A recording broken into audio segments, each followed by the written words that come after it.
La politique étrangère de l'Algérie est donc bien claire, l'ANP n'est certainement pas un moyen pour agir au profit des intérêts des autres. Le principe de non-ingérence dans les affaires internes des pays est un principe irréductible. Il en est de même pour le non-engagement par l'Algérie de ses forces armées militaires en dehors de son territoire. Estimant qu'il s'agit de principes cardinaux de la politique étrangère de l'Algérie, l'agence de presse russe, Sputnik, voit dans une analyse d'autres raisons, notamment en ce qui concerne le G5 Sahel. Pour cette agence, l'Algérie demeure aux abonnés absents des réunions sur le G5 Sahel, malgré les sollicitations françaises. Lors du nouveau round de crowdfunding organisé vendredi dernier à Bruxelles au profit du G5 Sahel, Sputnik souligne que la France cherche à se désengager du bourbier terroriste en impliquant les États concernés. Elle a récolté des soutiens, jusqu'aux confins de l'autre Sahara, dans le golfe Persique. Jusqu'à ce jour, toutefois, elle devrait compter sans le soutien de la principale puissance dans la région. La même source rapporte que malgré les sollicitations de Paris, Alger refuse de prêter main forte à une guerre qui se déroule pourtant à ses frontières.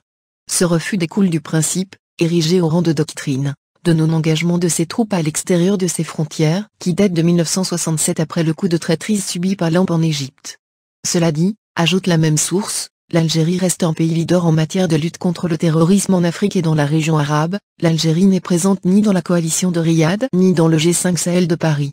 Attachée à sa doctrine de ne pas engager des troupes en extérieur, Alger refuse d'adhérer à des alliances qui exigent des opérations en dehors de son territoire.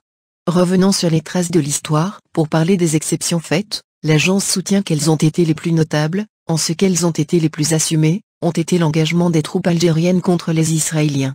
En 1967, la fin des hostilités a acculé les troupes algériennes envoyées par le président Ouari Boumedienne à un retour au bercail. En 1973, toutefois, l'armée algérienne a largement participé au combat, de façon souvent décisive. Plus précise dans sa logique d'analyse, l'agence de presse russe commente que ces exceptions ne constituent, au demeurant, qu'un arbitrage constitutionnel, entre la non-ingérence dans les affaires intérieures d'autres États et la solidarité de tous les peuples qui luttent pour la libération. La politique étrangère de l'Algérie est donc bien claire, Armée nationale populaire n'est certainement pas un moyen pour agir au profit des intérêts des autres. Issue et constituée du peuple, Armée nationale populaire obéit franchement à sa seule mission constitutionnelle, comme l'avait souvent rappelé le vice-ministre de la Défense nationale, le chef d'état-major de l'Armée nationale populaire Ahmed Gaïd Salah, dans ses nombreuses déclarations médiatiques. Sputnik, citant un ancien officier rapporte selon sa source que la France connaît bien la réticence des Algériens à s'engager, de façon générale, en dehors de leurs frontières. Les différentes sollicitations de Paris seraient donc uniquement formelles. Plus loin dans son analyse, la même source soutient qu'en réalité, les Français ne veulent pas des Algériens dans le G5 Sahel, parce qu'ils veulent être à la manœuvre.